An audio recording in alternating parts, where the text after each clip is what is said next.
So in Java, there's three types of code comments we can write. There's a single line comment, the multi-line comment, and there's a Javadoc comment. The Javadoc comment is actually a way for us to document our classes that we're creating. The Javadoc comment is going to get parsed by a process called Javadoc. And that Javadoc process is going to generate an HTML page so that we can put those HTML pages on our company website so that other developers can see the documentation that we have for the classes that we create. Now, here are the tags that we're going to use. Now, we're not going to cover all of these. The ones I'm going to focus on is the author, param, return, and in Java 2, we're going to talk about exception. But for Java 1, our primary focus is going to be on the param tag and on the return tag. So here's my student class that I created when I first started talking about chapter 4. So I'm going to add some Javadoc comments to this. So the first comment that I'm going to make is my class level comment. The class level comment goes above the class header. So I'm going to go ahead and create that comment. Javadoc comments are indicated by a slash and 2 stars. Now you don't have to close with 2 stars. You can just close with 1 star. But in our class level comment, we're just going to write some documentation about what this class actually does. And then I'm going to use the author tag. I'm going to put my name as the author. So here's my class level comment. So I'm commenting on the class. I'm basically just saying what the class is used for, and then I'm making myself the author. Now the other things that we need to document with Javadoc comments are our constructors and our methods. So I'm going to go ahead and add Javadoc comments for my constructors. So here are the Javadoc comments I created for my constructors. For my default constructor, I just simply say that this is a default constructor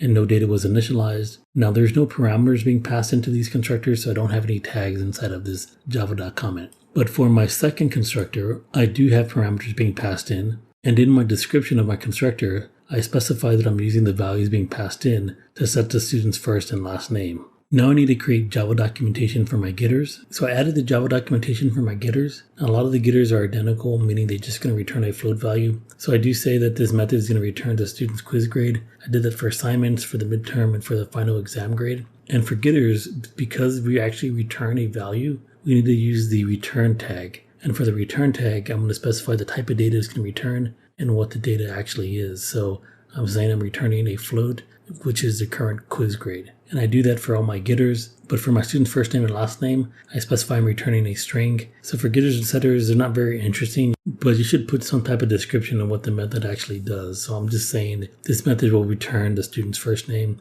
this method will return the student's last name. And then for the return tag, I'm saying it's going to return a string value to the student's first name and a string value for the student's last name.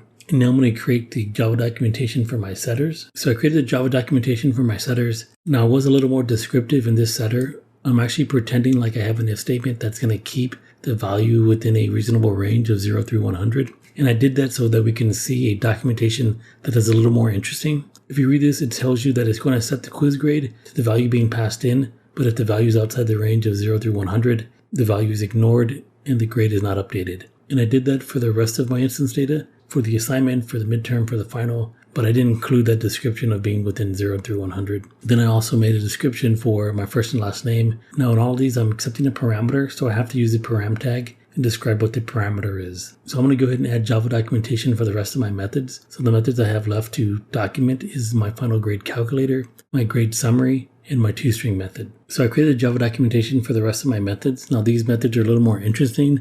I basically just said what the method does and I use the return tag for each of them. Now none of these methods actually accept parameters, but they all return something. So I use a return tag for all of them and I gave a good description of what the methods actually do. In the method description for the final grade, we could have been more detailed and talked about the different percentages of each, but I just feel like that's just overkill at this point. Now that we have all this documentation written out, we can use the Javadoc command in order to generate our Java documentation. So whenever I require you to do Java documentation, I'm actually going to look at your class and I'm going to look at the comments. So I want to see these comments inside of your classes, but you still should generate the Java documentation and look at the HTML pages that get generated. So I'm going to show you how to do that. So the first thing you need to do is you need to open a command prompt window of where this class is located. So if you're using Notepad++, you can just go to File, then Open Containing Folder, and then CMD. Now we talked about using the Java command and the Javac command. Now there's actually a command called Javadoc. And the way you use that command is you type out Javadoc, and then we're going to do a -d. The -d specifies the directory of where you want to put this information that gets generated, because I want to generate a new folder called doc that's going to hold my documentation. Then the next thing you specify is the class that you want to generate the Java documentation for. Now if you have multiple classes, you can use a star. but I only have one class, and the name of my class is student. So I'm going to specify student.java, and I'm going to press enter. And you can read through the output. You can see that it's kind of upsetting me that I didn't make any comments for my constants, but that's fine. So now what I want to do is I want to go to this folder and look at the HTML. So here's a folder that has my student class, my student.java, and here's the folder that got generated. Inside of this folder, you can see that these are all the files that got generated from my Javadoc Comments. Now, if I click on index.html, it's going to show me the documentation, and here's the documentation that I created. So in the output, it got upset that I didn't create any documentation for my constants. So if I would have added documentation for my constants, the description would have been right here. Here's the description for my class. Here's the descriptions for my constructors. And you can see the descriptions that I created for all my methods. So if you scroll down to the bottom, you can see where your tags came into play. So for instance, here's the constructor, and here are the parameters that I specified. I added a dash in my documentation, but it looked like it went ahead and put a dash as well. So there's two dashes. That looks kind of weird. So I might want to go back and remove that dash. But you can scroll down, you can see where you use your return tags, where it's specifying what you set for your returns. Setter is the same thing that I had with my constructor, where I had two dashes, so I might want to go back and remove those dashes. So from that Java documentation, I was able to generate this HTML, and now I can host this HTML file on my company website. So if anybody wanted to use my student class, they can go to this HTML documentation and read the description of what these methods do, and they'll have a better understanding of how to use the student class.